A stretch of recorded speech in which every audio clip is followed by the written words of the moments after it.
दोस्तों नमस्कार। उम्मीद करता हूँ कि आप स्वस्थ होंगे, तंदुरुस्त होंगे और एकदम शानदार होंगे। ईवीएम सीरीज़ में एक और वीडियो आपके लिए लाया हूँ, पर वीडियो शुरुआत करने से पहले जो ईवीएम के बारे में उसको जानने से पहले हम 2019 का जो चुनाव हुआ था, यानी लोकसभा का चुनाव, प्रधानमंत्री का चुनाव, उसके डेटा के बारे में कुछ जानने की जोखिम है वो करेंगे। थोड़ा सा वीडियो लंबा हो सकता है, पर मैं कोशिश करूंगा कि छोटे वीडियो में ख़त्म करूं।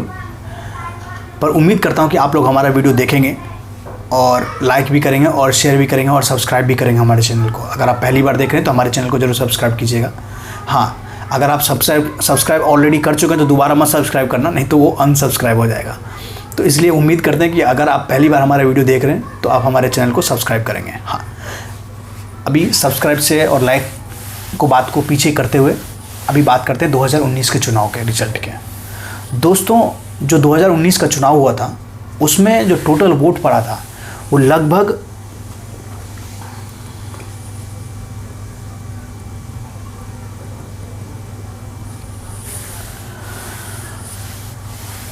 2019 का चुनाव के दौरान जो टोटल वोटर थे, जो वोट के लिए एलिजिबल थे, उसकी संख्या थी 91,19,50,734, यानी 91,19,50,734 टोटल वोटर थे उस टाइम जब 2019 का चुनाव हो रहा था। पर आपको पता है कि 100% वोटिंग नहीं होती है, तो इसके लिए उतना वोट तो नहीं गिरा होगा। तो टोटल वोट जो गिरा वो 61 करोड़ 41,41,72,823 इतने वोट गिरे, यानी 61,41,72,823, यानी 61 पॉइंट, अगर राउंड फिगर में करें तो 61.4 CR, यानी 61 करोड़ 41 लाख 42 लाख पकड़ ले, 61 करोड़ 42 लाख टोटल वोट गिरे। आप ये फिगर ध्यान में रखना, कितने वोटर थे उससे उसको जाने दो, यानी 91-92 करोड़ वोटर थे तो चलो ठीक है, उसको छोड़ दो। जो 61-62 करोड़ के आसपास वोटर थे 2019 में, तो आप गेस करो कि कितने वोट बीजेपी को मिले होंगे। दोस्तों, ये बात मैं इसलिए कर रहा हूँ क्योंकि जो गोदी मीडिया है और उनके तमाम गुर्गे हैं, यानी आतंकवादी लोग, जो नोएडा के आतंकवादी हैं, वो लोग एक ही चीज़ बोलते हैं कि मोदी एक बहुत ही लोकप्रिय नेता है और उनको 140 करोड़ लोग पसंद करते हैं। झूठ है, बिल्कुल झूठ है। 140 करोड़ लोग नहीं पसंद करते, पहली बात। दूसरी बात, किस तरीके से वो 140 करोड़ बोल सकते हैं? कोई आंकड़ा है? कहाँ से लाते हैं ये लोग ये आंकड़ा? ये बीजेपी के जो हेडक्वार्टर है वहाँ से बन के आते हैं इन लोगों के पास और वो लोग पढ़ देते हैं। आप कभी भी नहीं देखोगे गोदी मीडिया को कि किसी गांव में जा कर के रिपोर्टिंग करते हुए, किसी गरीब घर का घर दिखाते हुए कि ये देखो कैसा घर है, उनको सही से जो खाना बनाने का सामान है वो सामान है भी कि नहीं है, जो उज्ज्वला योजना जो ढिंडोरा पीटा जा रहा है, वो जो सिलेंडर मिला है वो गैस का सिलेंडर है भी कि नहीं है तो वो रिफ़िल हो रहा है कि नहीं हो रहा है, यानी एक बार ख़त्म हुआ तो दोबारा वो सिलेंडर मंगवा रहे हैं कि नहीं मंगवा रहे हैं। ये सब चीज़ आप नहीं देखेंगे गोदी मीडिया चैनल पे, चाहे कोई भी चैनल हो जो अपने आप को नंबर 1 चैनल बोलते हैं। हमेशा मतलब मेरा नंबर 1 चैनल, नंबर 2 चैनल, उनको पत्रकारिता नहीं, मतलब चाटुकारिता ही करते हैं। तो उससे हम आगे बढ़ते हुए, चाटुकारिता से आगे बढ़ते हुए हम बात करेंगे जो 2019 का चुनाव उसके बारे में। दोस्तों, 62 करोड़ यानी 61 करोड़ 41 लाख, टोटल 61 करोड़ 41 लाख जो वोट हुए 2019 के चुनाव में, उसमें से सिर्फ और सिर्फ 22 करोड़ 90 लाख, यानी मान के चलो कि 23 करोड़, यानी 62 करोड़ यानी 62 करोड़ में से 23 करोड़, सिर्फ 23 करोड़ बीजेपी को वोट मिले, यानी टोटल 37%, यानी 63%, मोर देन हाफ, 63% लोगों ऐसे लोग हैं जो मोदी को पसंद नहीं करते हैं। फिर भी गोदी मीडिया बोलते हैं कि लोग बहुत पसंद करते हैं। दोस्तों ठीक है, कोई बात नहीं, लोग किसी को पसंद करते हैं नहीं पसंद करते, वो चीज़ ज़्यादा ज़रूरी नहीं है।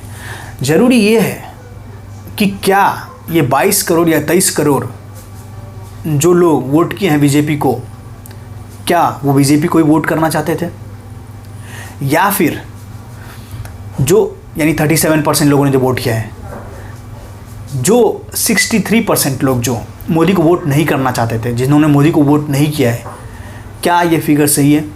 63% लोग ही सिर्फ वोट नहीं करना चाहते थे मोदी को, या फिर इससे ज़्यादा है, या इससे फिर कम है? ऐसा भी हो सकता है कि ये गलत फिगर हो, 63%। हो सकता है कि 37% ना वोट मिल करके मोदी को वो 50% वोट मिल रहा हो, पर कोई ना कोई कुछ गड़बड़ी किया गया जिसकी वजह से कम वोट मिला है। तो ये सब चीज़ इफ़ एंड बट ये सब चलता रहेगा। ये क्यों चल रहा है? क्योंकि ये चुनाव जो है वो ईवीएम से हुआ है दोस्तों, और ईवीएम से चुनाव को किसी भी तरीके से अपने तरीके से टेम्परिंग किया जा सकता है। यानी अगर मैं जहाँ से हार रहा हूँगा वहाँ से मैं जीत सकता हूँ, जहाँ से कोई जीत रहा होगा हम वहाँ उसको हरा सकते हैं। ईवीएम का ये खेल है दोस्तों। ईवीएम बड़े बड़े जो कंट्री हैं, अमेरिका हो गया, जापान हो गया, वहाँ पे ईवीएम नहीं काम कर रहा है भाई, वहाँ पे बैलेट पेपर से चुनाव हो रहा है। और हमारा इंडिया सो कॉल्ड विश्वगुरु, हम ईवीएम से चुनाव कराना चाहते हैं। दोस्तों ये सरासर धांधली है।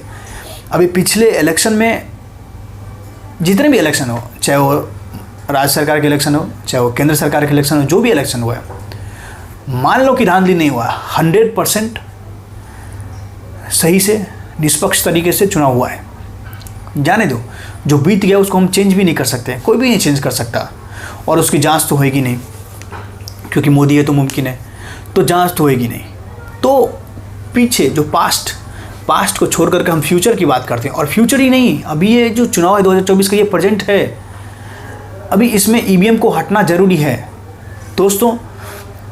विपक्ष को एकजुट होकर के जैसे भी हो, अगर वो इस देश के जनता से प्यार करती है, मोहब्बत करती है, और सही में जनता के लिए खड़ा होना चाहती है, तो विपक्ष को एकजुट होकर के ईवीएम के खिलाफ, चाहे वो सड़कों पे हो, जैसे भी हो, उतरना चाहिए और ईवीएम को बैन कराना चाहिए। 2024 का चुनाव किसी भी हालत में ईवीएम से नहीं होना चाहिए। नहीं तो दोस्तों ये 2024 का चुनाव एक आखिरी है ना, आखिरी लोकतंत्र का चुनाव होएगा। उसके बाद सिर्फ और सिर्फ एक बनावटी चुनाव होएगा, और उसमें पहले से पता होएगा कि कौन जीतने वाला है। जैसे बांग्लादेश में अभी चुनाव हो रहा है, उसके बाद ईवीएम बैन हो जाए, बैलेट पेपर से चुनाव हो, जैसा भी चुनाव हो, रिजल्ट वही आना है, उसके बारे में सबको पहले से पता रहेगा।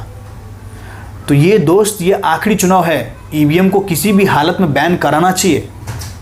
जिसके पास ये पावर है, जनता के पास ये पावर है कि ईवीएम को बैन करा सकता है। जनता जब सड़क पे उतर जाएगी तो ईवीएम को बैन करना ही पड़ेगा। और इलेक्शन कमीशन जो अपने जिद पे अड़ा हुआ है कि हम ईवीएम से ही चुनाव कराएंगे, ईवीएम को नहीं हटाएंगे, भाई साहब क्यों इतना पड़े हुए हो? आप क्या बीजेपी के आदमी हो, या फिर आप कांग्रेस के आदमी हो? किसके आदमी हो भाई? आपकी जो सैलरी मिलती है, आपको जो भी एक जो भी रुपया मिलता है, वो जनता के पैसे का है, जनता का ही पैसा है भाई। अब जनता के बारे में सोचो। आप बीजेपी कांग्रेस छोड़ दो, ईवीएम से चुनाव होगा, आज बीजेपी लूटेगी, कल कांग्रेस लूटेगी। जो सत्ता में रहेगा वो सोचेगी कि ईवीएम से चुनाव, हमें जनता से क्या करने का मन। वो जनता के लिए काम करे चाहे नहीं करे, उस जनता से कोई डर नहीं रहेगा दोस्त। जैसे आज इस सरकार को न किसान से डर है, न छात्र से डर है, न युवा बेरोजगार से डर है, न महिलाओं से डर है, किसी से डर नहीं भाई, सब परेशान है। ऐसे कैसे हो सकता है यार? सरकार ऐसे कैसे टेंशन फ्री हो सकता है? कुछ न कुछ तो राज है। दोस्तों अपनी बात ख़त्म करने से पहले एक सवाल ज़रूर पूछना चाहूँगा आपसे भी और मोदी जी से भी, कि क्या मोदी जी की जान ईवीएम में है या फिर मोदी जी की जान जनता में है?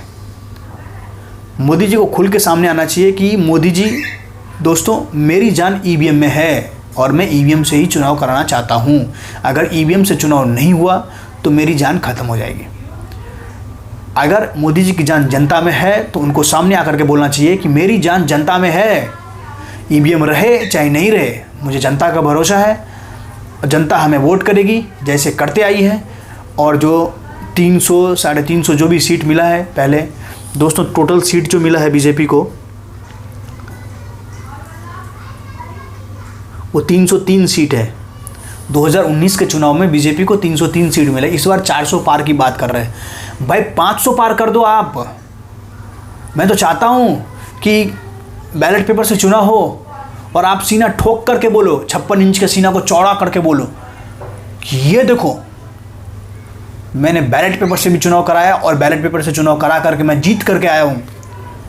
दोस्तों मोदी की जान ईवीएम में है या नहीं है, ये अगर ईवीएम से चुनाव होएगा तो मोदी की जान सिर्फ और सिर्फ ईवीएम में है, नहीं तो मोदी की जान जनता में है और जनता उसका जवाब देगी कि मोदी अच्छा है या बुरा है।